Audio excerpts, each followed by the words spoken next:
Boa noite. O UX TV Notícias está no ar. Acompanhe os destaques da edição desta quinta-feira. Tecidos de sombrinhas inutilizadas viram sacolas num projeto desenvolvido por uma escola de Bento Gonçalves. Os efeitos da nova lei do divórcio. A anterior era de 1977. Naquela época, diferente de muitos outros países, o Estado brasileiro decidiu que o divórcio deveria obrigatoriamente ser precedido da separação. Veja a partir de agora.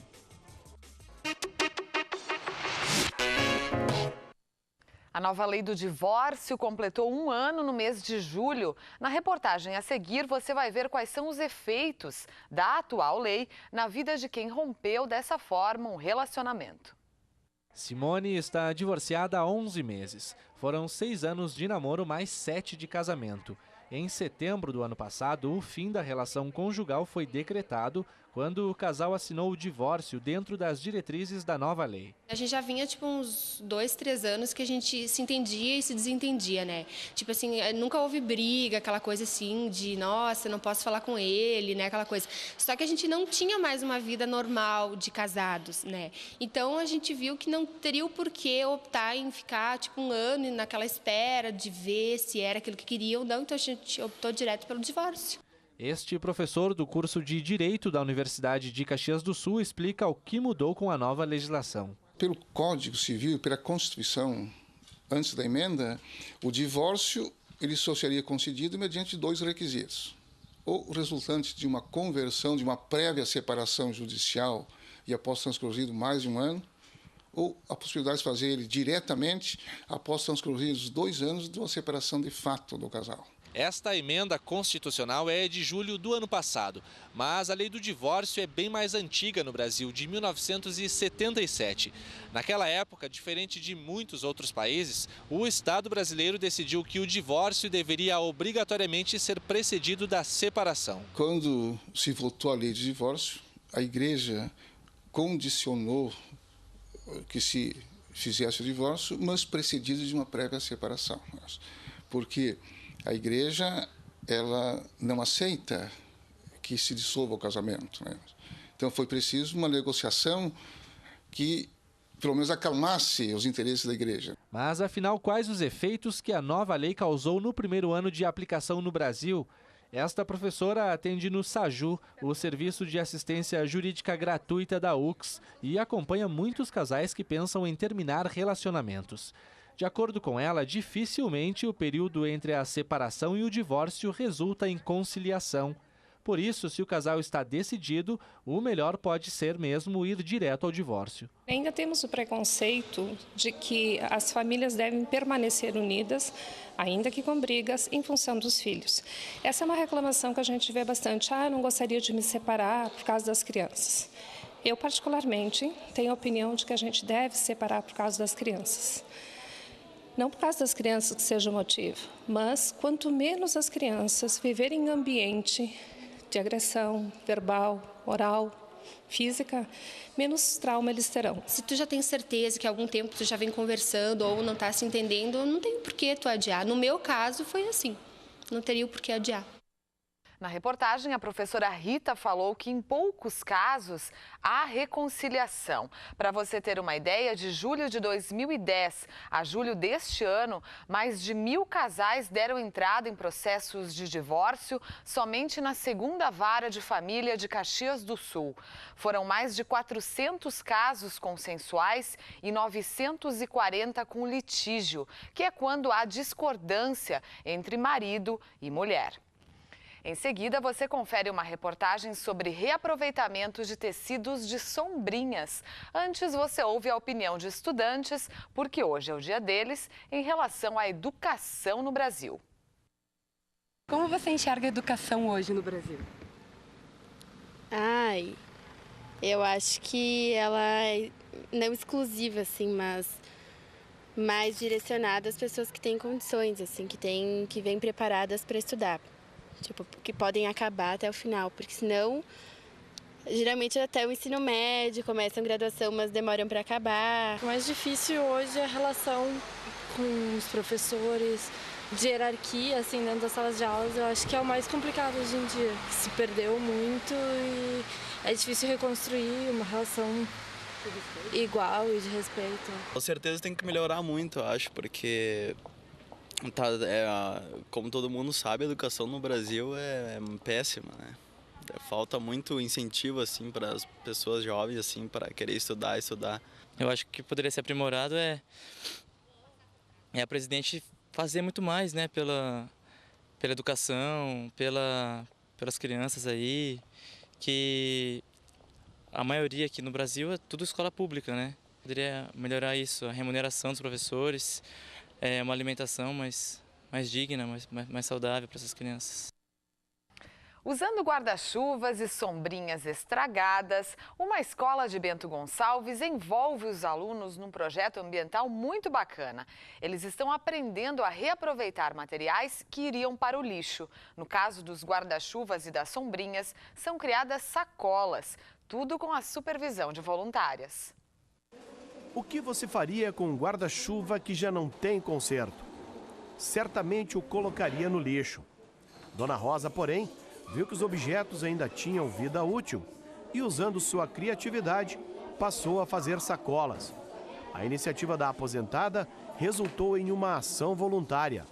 Ela ensinou este grupo de alunos da escola Ângelo Salton, no interior de Bento Gonçalves, a desmontar as peças e, desde o mês passado, já foram feitas mais de 60 unidades. Já é um produto que a gente vai para o lixo, isso aí a gente já arrecada parte do lixo e faz bastante coisa útil, porque isso aí futuramente não vai ter mais bolsas, né, para o mercado. Então isso aí já é uma coisa boa para poder ir no mercado com essas coisas ali. Matriculados no 5º ano do ensino fundamental, os alunos entenderam rapidinho o recado. Além de desmontar os guarda-chuvas, eles cortaram os tecidos e ainda utilizaram o ferro elétrico para esticá-los. A partir daí, entram em ação estas duas senhoras voluntárias, amigas da Dona Rosa, que trataram de costurar e dar forma às sacolas. O carisma e a simpatia dela com os pequenos foi fundamental para o sucesso da oficina. A gente está conscientizando as pessoas a fazer isso e a juntar o lixo. E a gente ajunta o lixo e a gente utiliza o lixo, né? Eu achei interessante, sim, o trabalho, né? Porque nós estamos recolhendo as sacolas do lixo, fazendo reciclagem, assim, e tudo graças à Dona Rosa e às ajudantes dela, que ajudaram a costurar isso, pode levar pela nossa vida inteira. Quando começou isso tudo, a primeira vez que a gente veio para cá, eu não sabia, por causa que tinham vários guarda-chuvas estragados, eu não sabia o que a gente ia fazer verdadeiramente com isso. Aí depois de alguns minutos eu fui aprendendo tudo rápido, foi muito rápido, graças à Dona Rosa, que nos ajudou a fazer tudo isso com muita calma, carinho. Dona Rosa e suas ajudantes integram o projeto Um Grito pela Vida, desenvolvido desde março na Escola Ângelo Salton. Pensamos que com essas atividades, todos os anos, a gente vai criar um amor à natureza, um respeito à natureza e vai também encontrar que lixo não é só lixo, né? Nós podemos, através do lixo, até encontrar uma forma de ganhar dinheiro. O projeto Um Grito pela Vida envolve todos os 205 alunos aqui da Escola Ângelo Salton. Até o final do mês, além das sacolas, eles farão sabão líquido, sabão em pedra e o Jardim dos Sentidos, o qual vai mostrar a todos os alunos a diferença que existe entre as ervas e as plantas medicinais. Multicoloridas, bastante resistentes e fáceis de lavar, as sacolas já têm destino. Elas serão entregues aos comerciantes do distrito de Tuiuti para serem sorteadas entre os clientes. Todos receberão ainda uma mensagem mostrando a conscientização das crianças. Tem que conscientizar pela vida, né? Tem que ajudar o meio ambiente. Reciclar, achar as coisas no lixo e fazer, e reciclar. É isso aí, ainda nesta edição tem mais informações sobre preservação do meio ambiente. Agora vamos ao tempo, nós falamos aí sobre guarda-chuvas e sombrinhas, mas a tendência para amanhã é de mais sol aqui na região da Serra.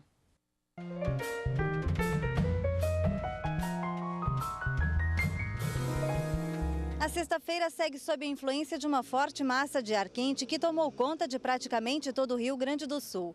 Isso significa que nós vamos ter mais um dia de céu azul e tempo aberto. Aqui na Serra, o sol deve aparecer entre nuvens, mas mesmo assim a nebulosidade vai ser menor se em comparação a dias anteriores. O interessante é que as temperaturas estão mais elevadas do que o normal para esta época do ano. A mínima amanhã em Caxias do Sul deve ser de 12 graus e a máxima em Porto Alegre deve chegar a 29. Os hábitos sustentáveis no trabalho você vai ver depois do intervalo. Agora você vai ver como é possível adotar hábitos sustentáveis no trabalho.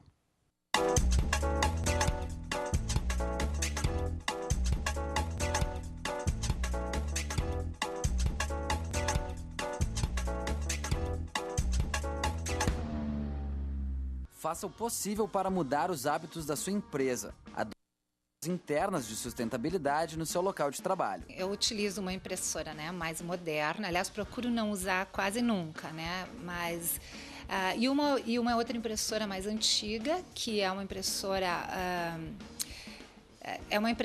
que tem uma recarga, cartuchos com recarga 8 vezes maior do que essas novas. Isso significa não geração de cartuchos, mesmo que sejam reaproveitados, O monitor ligado, mesmo com aquele descanso de tela bacana, é responsável por até 80% do consumo do computador. Configure a sua máquina para o modo de economia de energia. Assim, ela vai desligar automaticamente toda vez que você se ausentar. E se tiver chance, prefira um notebook. Ele consome menos energia que um computador de mesa. Saímos da sala, encerramos o expediente, seja no horário do meio-dia ou seja no final da tarde, desligamos as luzes da tomada. Isso é uma medida de segurança e uma medida de economia de energia, com certeza. Você já reparou na quantidade de copos de plástico jogados no lixo depois do expediente? Então traga de casa sua própria caneca para a água. Cafezinhos, a gente tem umas xicrinhas charmosíssimas para tomar. Cada vez que a gente vai tomar, a gente se sente charmoso, assim,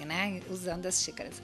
Já chás, que a gente tem o costume aqui no escritório de tomar chás no meio da tarde, fazer um lanche, tomar chás. Então a gente tem xícaras, inclusive personalizadas, de bichinhos, Eu acho absolutamente natural que se use isso ao invés de usar materiais descartáveis. Não tem por que gerar materiais descartáveis, Imprima somente o que for necessário e procure aproveitar os dois lados da folha de papel. E de preferência que o papel seja ecoeficiente ou reciclado. A gente usa papéis brancos, Utilizamos papéis reciclados e utilizamos papéis craft. O mínimo que se pode fazer é não proporcionar inutilmente a necessidade de um processo de branqueamento de papel, que isso inclui geração de dioxinas, que são venenos terríveis, Então a gente está evitando lá na fábrica matriz que sejam geradas essas dioxinas na medida em que não se usa muito papel branco. Se você tem em casa celulares velhos, baterias, computadores obsoletos e não sabe o que fazer com eles, neste sábado, 13 de agosto,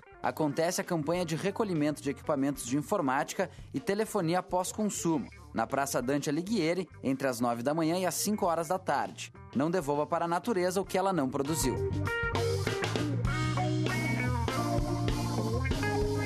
Meu nome é Miguel Zamboni e a minha dica sustentável é: sempre que você acabar de usar equipamentos eletrônicos, desligue-os da tomada. Você vai estar economizando energia e fazendo bem para o meio ambiente.